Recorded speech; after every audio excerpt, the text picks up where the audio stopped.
Hello Internet, I'm Jackie Fox, and today we're going to be talking about Vulke. And the question that we're going to be asking here is, should you pull Vulke? He is going to be relatively discounted compared to other units. As a 70 cost, he should be a little bit easier to get if you want him, and that seems appealing and all. But it also seems like he might have some serious problems. Now, he's definitely a strong tank, and certainly going to be one of the strongest tanks in the game. Definitely, if you're looking at my previous tier list, either a high B or a low A. But I don't think he's quite as good in some ways as Uldoa or Dario, just generally speaking. The one advantage I will say that I was trepidatious about Dario, and still kind of remains so, because he's better in a more magically inclined meta, and we've almost never really seen one last for that long here. And with June coming out as well, countering Uldoa, countering Ares, countering all of these things so easily, it looks like, he's not really going to get that opportunity to shine necessarily. There are still Magic teams out there for him to deal with, and we're going to be talking about him a little bit more later in this video still, but Volke is at least physically oriented. He does have some versatility to him. Some of his auras, for instance, he has a spirit and a single target resistance aura. Both of those are going to be really powerful. I think both of those could be, well, one of those could be potentially helpful against Ashen King Mont. But it's also helpful to have Spirit on that aura, because he doesn't really have much Spirit or magic resistance stuff in his kit as it is. He also has Soul's AoE resistance ability as well. So, number of ways to mitigate damage. Not quite the steel onion that Uldoa is, not quite as versatile as Uldoa is. He's a lot more inclined to deal with physical units, which puts him right in line with a bunch of the Pierce players. And it's also going to be interesting on that Pierce team in that he is a magical Pierce unit, so another magic spear unit. He can potentially pair, not that you would really want two tanks, but with like Dialdo and Jaden, and you could have an entirely magical spear composition. Not that that really has the vision cards to support it either. There aren't a lot of magic spear VCs, at least from my experience. So he's going to be interesting to kind of make your damage types a little bit more versatile. He's also going to be a pretty good tank in general. He's definitely going to perform better than some of the older tanks. If you haven't already picked up Uldoa or Dario, maybe this is your last chance to pick up one of these modern tanks. However, on the other hand, if you're willing to wait a little while, you might as well get Veritas of the Earth for free. I mean, it may be truly a while, especially if you're lower ranked in guild battle, and if you're looking for to move up in rank in guilds in general. You can join one of the guilds that I'm in. If that's a higher rank than where you are, just let me know in the comments, and I'll see if I can get you placed to earn this Veritas of the Earth faster if you're looking for a tank that way. But I think that there's probably a lot of reasons that you don't want to pull Volke. But first, let's talk about the reason that you would, and that is you are building the current spear team. And I think that he really adds a lot of versatility to that spear team. He shores it up against some of its issues. I mean, single target resistance is such a helpful aura. If you don't have a unit like June the Spring Celestial who's going to counter auras entirely, it's really helpful to have on the field, especially against some of the best damage dealers around at this point. It's also going to help you out against the Ashen King again.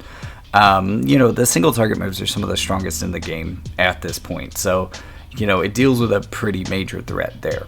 He's also just all around pretty strong for his cost. I mean, 70 cost units over the last year have played more like 90 cost units, and he is no exception.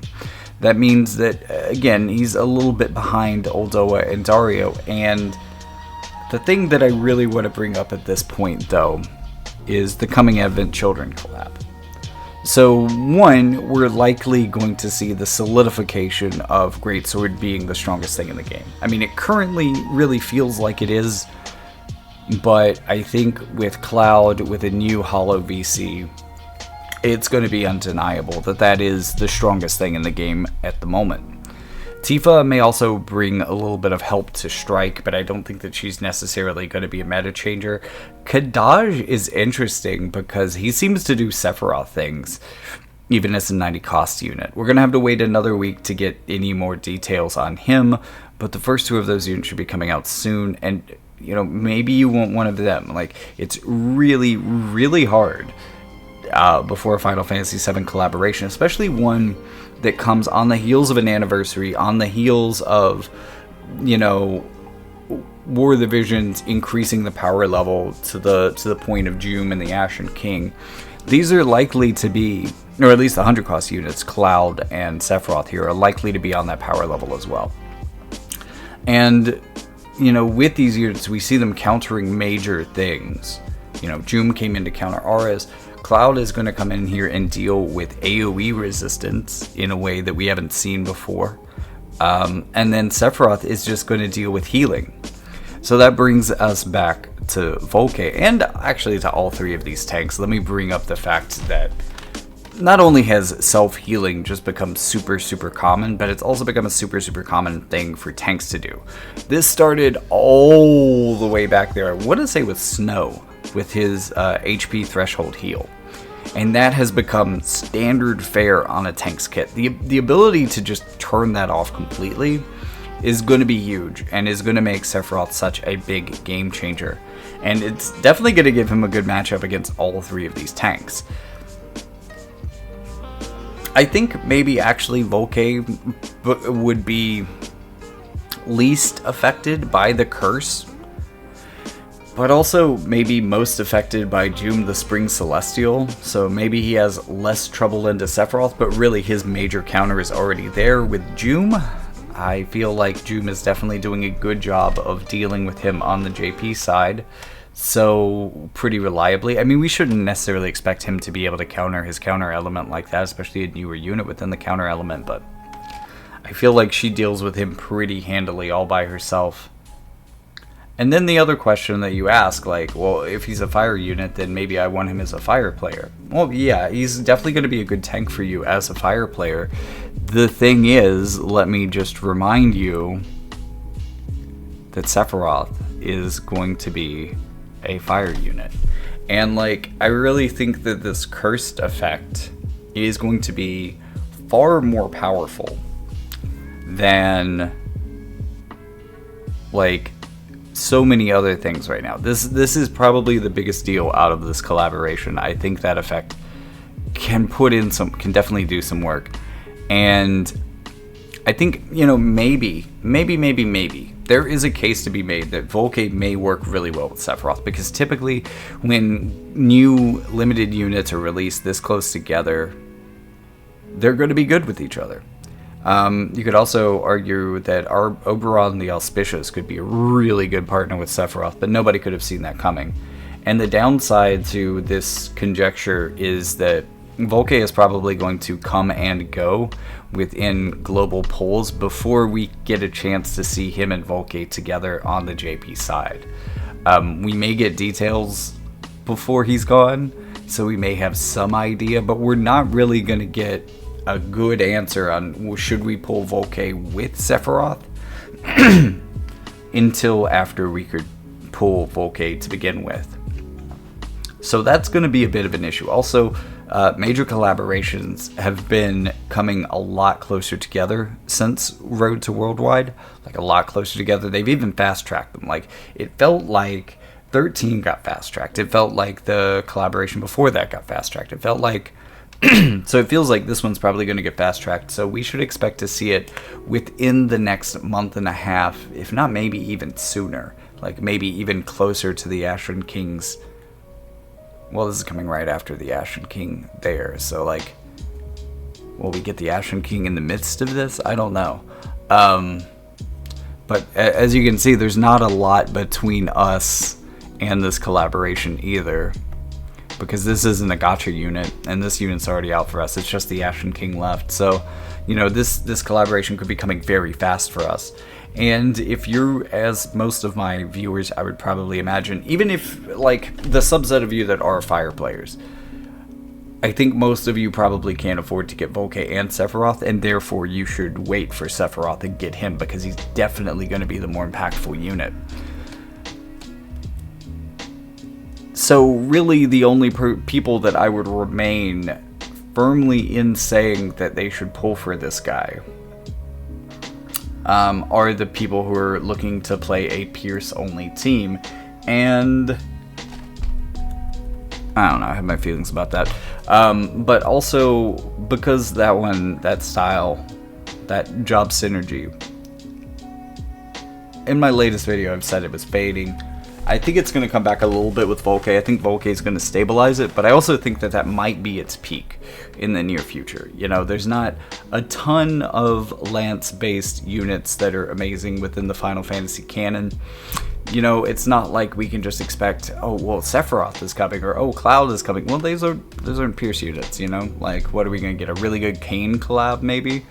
It just seems unlikely that in the immediate future, Pierce has much further to go. This may be the ceiling of their power, especially with some of it coming through a Veritas unit, because everybody else is going to be getting their Veritas unit soon, and we're going to really even that playing field among the different job types and elements. So, even though it's taking us so much longer to get all the rest of them that did to get Veritas of the Wind, also another thing that really allowed Pierce to peak high early, I think.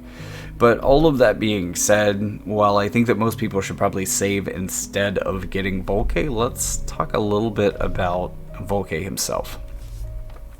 Not turned on by the TMR, first thing. Also, really vanilla master abilities and dream abilities. The one thing I do want to make note of, single target resistance, you expect something like this on a dream ability these days with a newer unit. And a buff effect weakening, which is pretty helpful. Not gonna lie, pretty cool effect there, especially when he's getting more of it later. Looking at his best passive, we're getting defense, initial hate, more debuff weakening, so 35% base debuff effect weakening, and then we have a area attack reduction of 15% based on area attack size, both for physical and magical. That is undispellable, so excellent. That's good there. Defense and spirit penetration, move and jump. Maybe HP and magic could also be interesting. I don't think any of these are amazing, but they are okay. He does have okay second options. Basic attack is kind of boring. This buff is pretty good. So dispel on hit, remove re-raise ceiling. There is a additional layer of physical and magical AoE resistance. So this should stack with what he already has, bringing him up to 45% at max with that, if I'm not mistaken here. That's pretty crucial. Also, reduces physical damage taken for himself by 20% for 3 turns. Really stacks together into something that makes him good. So he has all of these like things that work on anti-AoE, but then as we go down to the second buff, we get auto revive, HP barrier, or I'm sorry, HP threshold heal, which again can be turned off by Sephiroth. And then these two auras are going to affect spirit and single target resistance, and it's also going to give him 8 hate because that's his hate skill. Oh my god, his hate skill comes with auras, a threshold heal, and auto revive. But also worth pointing out, 2 casts on this is pretty special. Pretty special. But again, auto revive also can be turned off with Sephiroth's cursed ability. So cursing him would really do a lot to screw this skill up. You can also boost his single target resistance and get rid of courage and large AoE. Decent things here. I don't super dislike his sub-jobs. I generally like this one also. Since he's physically oriented, this can, you know, help bring the rest of your team to be a little bit more physically defensive, while also giving him an incredible HP barrier. Really like that. Not a lot actually that I like here. I mean, I guess when you combine it with his passives, his move and jump can get really ridiculous after buffing, but I don't know. I don't even think that's worth it. I usually actually hate these buffs because it's the only buff your unit will use, because they'll use that first, and then also has a casting time, so they only move a couple of spaces, then they get the buff, and then they're going to be in range to hit somebody, like they are going to use a different buff. But there is some guaranteed hit here that can be helpful against certain matchups. And then the LB is a pick 2 target skill. It's going to increase his pierce attack penetration by 30% for 3 turns, 200 damage, and regen, which is going to help him as a tank, but also is another thing that gets turned off by cursing him. So, okay, maybe he does have a number of things that can be screwed with by New Sephiroth. New Sephiroth is just going to be a menace to all of the new tanks, which is interesting. Like I said, with us getting a run of tanks like this, we're probably going to be getting some amazing damage dealing characters. Like these new tanks are punching bags for the real star units that are to come. And while there's definitely an argument that you don't want to be without one of these tanks or a newer tank, there is also definitely reasons why maybe Volke isn't the one that you want. Also, let's look at Veritas of the Earth a little bit. I haven't done this in a video yet. At least not in a full-size video. The fact that his TMR gives courage, which is unaffected by cursing. Also, 20% single target buff is pretty cool. Some single target resistance on him from his master ability. We don't know much more about what he'll be getting later, but we'll find out later on that. HP, defense, initial hate to buff, chance, weakening. All pretty good package there. Earth, lightning, dark, and light resistance. 20% for self. So that's resistance to half the game right there of 20%. That's pretty cool. Also, attack and defense penetration if you want to make it more of a brawler. Can counter, slash, and strike damage. Interesting. Don't see that a lot, but this could be a good anti-strike unit. Decreases damage taken by 40%, which is quite a lot. You can increase his defense with his basic attack. That's pretty cool. Physical damage barrier here in the main kit. Also, once that's used up and somebody's chewed through that, he can also... Oh, wait. Does that say CT? Oh, it's a restore CT buff. Okay. It's not a restore HP buff. Cool. Interesting. So he has a barrier. When he does lose a bunch of HP, he's going to get some CT back. He's also going to get protected shell. That's pretty cool. Increased chance of being targeted buff is also going to increase physical range-based damage resistance by 10 for 3 turns. Same for magic, 10 for 3 turns. So that's going to kind of give him... and then also we're going to get some auras here. So he has ranged resistance, and then physical damage and magical damage auras. Yes. Physical and magical damage auras, 25%. This will stack. Well, okay, it won't. Individually, they stack, right? So if you already have a 40% physical aura like Aldoa's, then this is going to give you 25% reduced magical damage. In addition to that, the physical part won't. You know, you won't go up to like 65% where those auras might overlap or anything like that, but you will also get the resistance to the other damage type. Since a lot of people only have one or the other, but typically stronger, this guy is just generally reducing all damage around him by 25%, which is going to be nuts.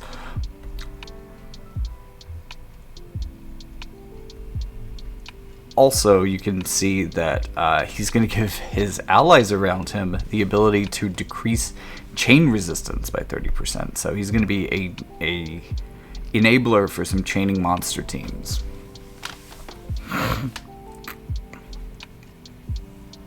And then we have another buff. This guy doesn't have enough buffs.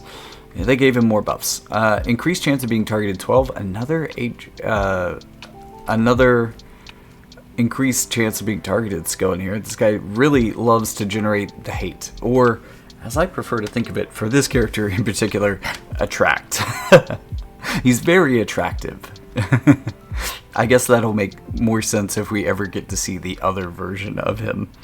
But it's going to increase his chance of being targeted and defense by 40 when his HP is above 50%. So I guess maybe he loses all of his hate when his HP drops. He just gets all miserable and pitiful and people take pity on him. I don't know. Critical evasion, also AoE resistance, and then also a threshold heal. 50% threshold heal. Okay, at 50%, which hopefully keeps these things active, right? So he goes below 50%, none of these things are active, and then he heals and then they're all active again, I guess is how this would work. Pretty cool. He can decrease defense penetration. That's pretty neat. That's also a thing that Volke can do. Volke can also decrease spirit penetration as well, but I think for both of them, the spirit penetration is a little bit more relevant. So it's good that he got this of the two. And also can remove auto revive, where Volke was removing courage.